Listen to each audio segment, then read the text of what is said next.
Assalamualaikum warahmatullahi wabarakatuh. Alhamdulillahirabbil alamin.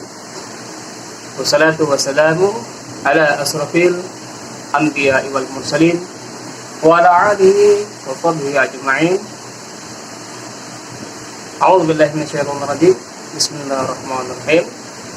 Wal asri innal insana lafil khusrin illa alladziina amanu wa 'amilus solihati wa tawassaw bil haqqi wa tawassaw bis sabr. Halo guys, apa kabar semua? Berjumpa lagi bersama Abu Samil Tutor. Dan alhamdulillah pada kesempatan pagi hari ini, pagi hari menjelang siang, kata istri saya ya. Salah lagi guys, ternyata pagi menjelang siang ya, karena sudah mendekati jam 11 ya. Oke guys, bagaimana kabarmu hari ini, dan juga bagaimana kabar keluargamu hari ini? Mudah-mudahan semua dalam lindungan Allah Subhanahu wa ta'ala, amin ya rabbal alamin. Tak bosan-bosannya Abu Samil selalu memanjatkan rasa puji dan syukur atas kehadiran Allah Subhanahu wa ta'ala, yang mana pada kesempatan siang hari ini kita masih berkumpul di dalam dunia online, yaitu YouTube sebagai sarana untuk kita saling memberikan ilmu pengetahuan dan edukasi.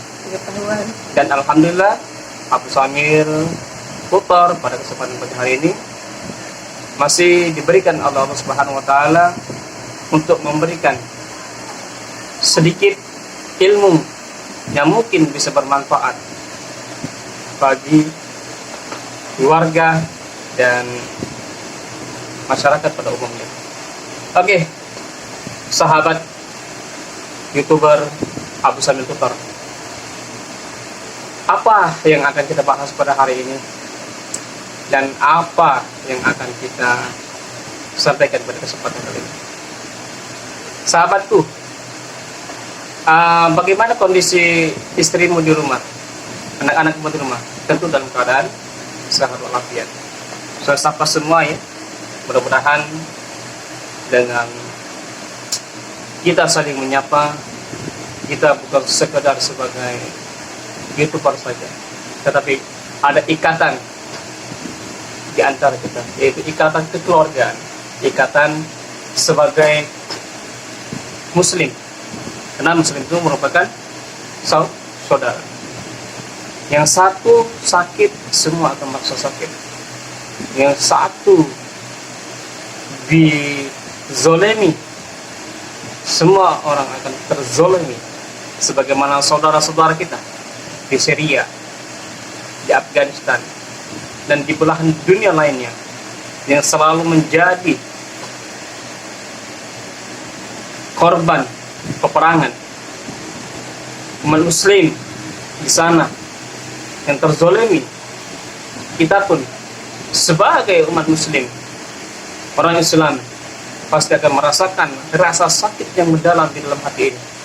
Tetapi kita tidak mampu melakukan apapun yang bisa memberikan kenyamanan pada diri mereka, kecuali dengan doa yang kita hadiratkan kepada Allah Subhanahu wa ta'ala.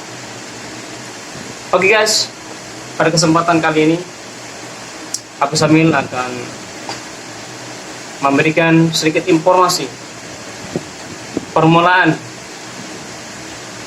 suatu penyakit yang timbul pada diri kita.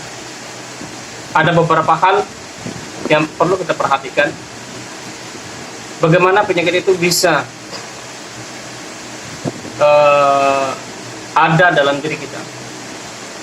Sebenarnya semua penyakit itu adalah pemberian dari Allah Subhanahu wa ta'ala, dan Allah juga yang mengangkat penyakit itu.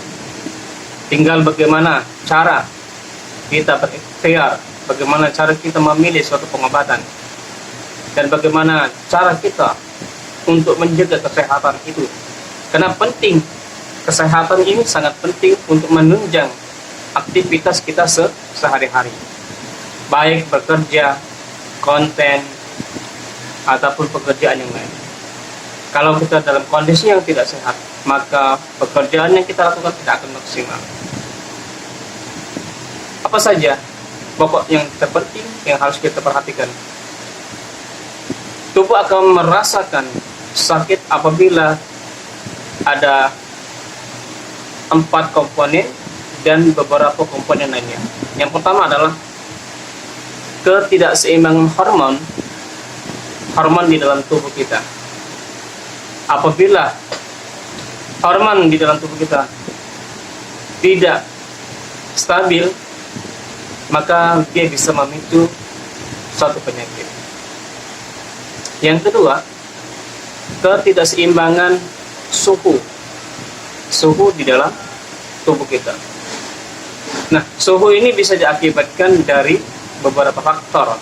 Bisa jadi perubahan cuaca, ya, perpindahan musim, dan juga perubahan suhu di dalam tubuh kita. Hormon akan tidak stabil apabila suhu dalam tubuh kita mengalami perubahan. Yang ketiga, adanya ketidakseimbangan angin, ya. Nah, angin ini merupakan biasanya konsepnya orang Cina, ya, orang Cina atau orang Korea yang beragama Buddha, yang sering mengkaitkan antara yin dan yang, antara suhu angin dan panas, gitu ya. Dan yang keempat adalah ketidakseimbangan toksin yang ada di dalam tubuh kita. Toksin atau racun yang berlebihan itu bisa menyebabkan timbulnya banyak penyakit. Apa saja yang menyebabkan toksin itu ada dalam tubuh kita?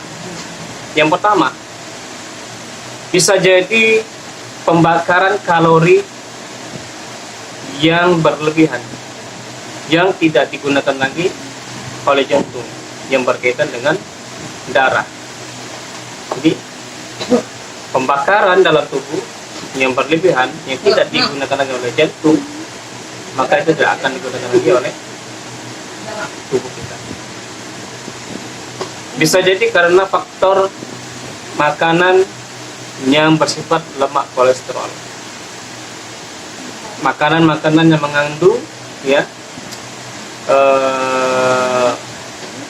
suatu virus di dalam tubuh yang mungkin bisa cepat berkembang dikarenakan makanannya mengandung zat yang bisa mengkoneksi virus tersebut. Dan faktor-faktor yang lainnya adalah, yang pertama adalah kerusakan pada jaringan sel. Jaringan sel itu inti di dalam tubuh kita, karena dia akan menghasilkan sel-sel baru. Kalau jaringan sel tidak seimbang, dikarenakan ada 4 faktor tadi, adanya ketidakseimbangan angin, suhu, udara, dan berlebihnya toksin dalam tubuh, maka dia akan merusak jaringan sel. Dan jaringan sel ini ketika rusak, maka tidak bisa menimbulkan sel-sel yang baru. Sehingga tubuh akan mengalami daya tahan, ya, atau imunitas yang lemah. Daya tahan tubuh yang lemah dikarenakan faktor-faktor tadi, ya. Orang akan merasa sehat apabila 2 komponen yang terpenting antara jaringan sel dan inti sel itu bagus, maka dia tidak akan mudah terserang dengan penyakit, ya. Nah, dengan adanya kerusakan pada jaringan sel dan inti sel, maka membuat tubuh, ya, imunitas tubuh menurun, daya tahan tubuh menurun. Mau segede apa badan orang, mau sekekar apa badan orang, kalau dua pokok penting ini ada kerusakan, maka tubuh yang kekar, tubuh yang kuat bisa jadi akan melemah. Ya. Jadi bagaimana cara kita untuk mensiasati agar jaringan sel dan inti sel itu tidak rusak? Bisa kita lakukan dengan treatment, yaitu bekam dan herbal alamiah, sebagaimana Islam mengajarkan kepada Nabi Muhammad dan diberikan kepada kita semua. Oke guys, kita minum teh dulu ya.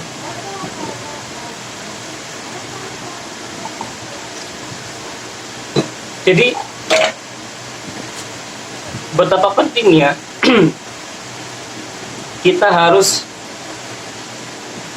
memberikan perhatian pada dua pokok terpenting tadi. Ya, boleh kita makan apa saja boleh, asal tidak berlebihan. Ya, mudah-mudahan materi yang saya berikan pada kesempatan pagi hari ini mampu memberikan sebuah manfaat kepada sobat-sobat semua, dan Allah senantiasa memberikan nikmat sehat kepada kita semua. Oke guys, itu saja yang mungkin bisa Abu Samil Tutor berikan. Mudah-mudahan Allah Subhanahu wa Ta'ala meridhoi apa yang sudah kita lakukan pada kesempatan hari ini, ya. Dan Allah jadikan sebuah amal jariah, dan Allah senantiasa memberikan rezeki yang lancar kepada kita semua, asal kita selalu ingat kepadanya, ingat kewajiban kita sebagai Allah Subhanahu wa Ta'ala. Amin ya rabbal alamin. Saya akhiri, wabillahi taufiq wal hidayah. Wassalamualaikum warahmatullahi taala wabarakatuh. Salam hijamah.